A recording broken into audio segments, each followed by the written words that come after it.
Assalamualaikum. Sleeping with Enemy.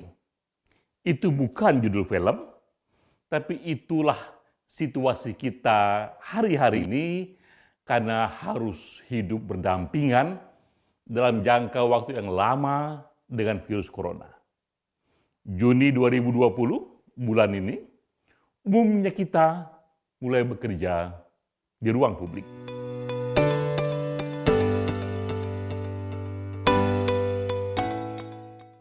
Tapi vaksin baru ditemukan, diperkirakan sekitar Juni 2021. Masih 1 tahun lagi. 12 bulan lamanya kita harus hidup dengan virus corona yang membuat kita merasa was-was, cemas, karena jika tertular virus corona, itu belum ada obatnya.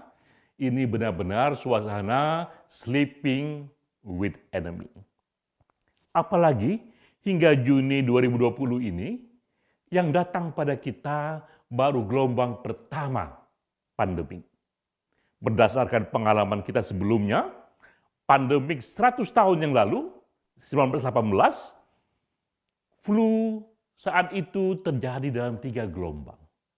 Dan justru gelombang kedua, itu gelombang yang lebih mematikan. Nah, sekarang bagaimana caranya? Di satu sisi, kita harus bekerja, tapi kita tak ingin ikut melahirkan gelombang kedua pandemik. Di sisi lain, kita pun tak ingin kehilangan gairah hidup. Karena dunia publik harus kembali kita gairahkan. Bagaimana caranya? Inilah yang akan kami jawab dari hasil riset. Saya Denny J.A. berbicara mewakili lembaga LSI Denny J.A. LSI Denny J.A. minggu ini menyelenggarakan konferensi pers tentang 6 strategi menghadapi new normal. Background-nya adalah era lockdown atau era PSBB, pembatasan sosial berskala besar segera berakhir. Ini strategi lama yang terlalu besar kos ekonominya.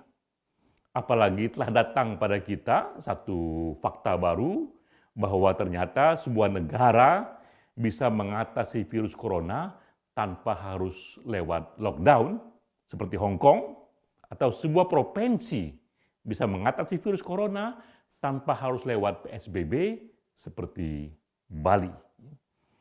Namun vaksin masih setahun lagi datang dan kita masih hidup setahun lagi dengan virus corona tanpa vaksin.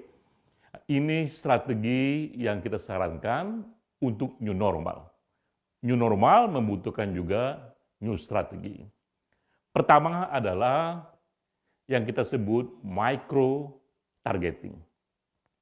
Jika datang satu serangan pandemik pada satu lokasi, maka lokasi itu saja yang dilokalisir. Penanganannya lebih lokal, hanya pada tingkat RT saja, RW saja, kelurahan saja, atau desa saja. Seperti permisalan, jika datang musuh pada satu kelurahan, maka cukup kelurahan itu saja yang dibom. Kita nggak perlu membom satu kota, membom satu provinsi, apalagi membom satu negara. Cukup micro-targeting, ditargetkan, dilokalisir di wilayah yang terkena pandemik saja. Kos ekonominya juga lebih murah dan itu juga efektif. Kedua, strategi yang kita sebut strategi bolak-balik buka dan tutup. Suatu ketika kita harus membuka wilayah kita karena sudah aman dari virus corona. Namun ternyata ketika datang lagi serangan pandemik di wilayah itu, pun ia kita tutup lagi. Seperti contoh satu sekolah, ia kita buka, terpapar virus corona, kita tutup lagi, kita bisa atasi itu, kita buka lagi, terpapar lagi, kita tutup lagi. Jadi ini kebijakan yang kita bisa lakukan, buka tutup, sampai datang penemuan atas vaksin. Nah, inilah yang terjadi di Korea Selatan, di sekolah-sekolah Prancis, juga di Israel. Buka tutup hingga vaksin ditemukan. Strategi ketiga adalah komunitas menjaga komunitas. Para pendeta, ulama, biksu menjaga rumah ibadahnya. Para pengusaha menjaga tokonya, restorannya, kafenya, bahkan juga mallnya. Para pimpinan perusahaan menjaga kantornya. Kepala rumah tangga menjaga rumah tangganya. Semua menjaga semua karena tak efektif lagi jika hanya satu big brother yang mengawasi semua. Itu tak efektif lagi dan kita hidupkan komunitas menjaga komunitasnya. Ini 3 strategi makro yang bisa kita kerjakan dalam menghadapi new normal. Namun secara individual kita pun harus melengkapi diri dengan senjata yang kita punya. Setiap individu harus pula menyiapkan senjatanya sendiri menghadapi era new normal karena kita masih setahun lagi sleeping with the enemy. Tak bisa juga 100% kita mengandalkan pada dunia luar kita. Tapi apa yang bisa kita lakukan secara individual?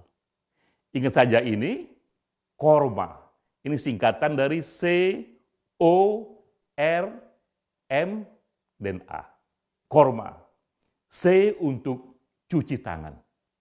Sesering mungkin kita harus cuci tangan karena riset membuktikan ternyata corona yang maha perkasa itu ia dengan mudah dikalahkan oleh air dan sabun dengan cuci tangan kita.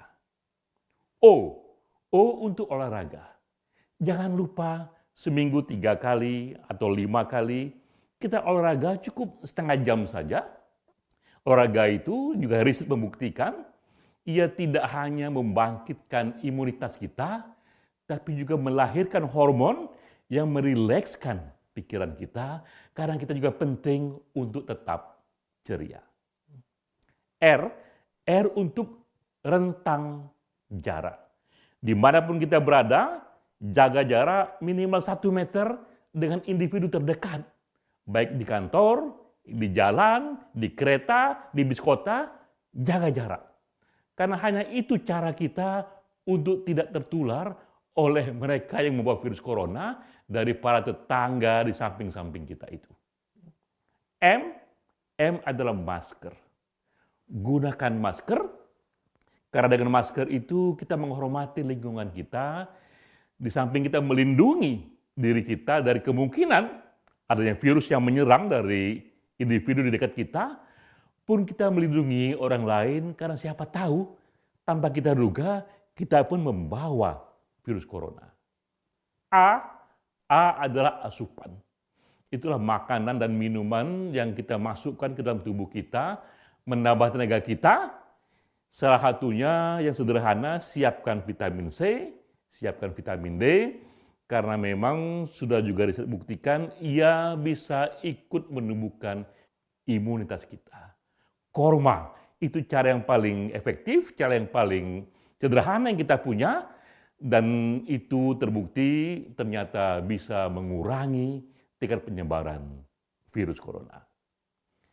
Kita sekarang sudah diambang bab terakhir untuk memenangkan perang melawan virus corona.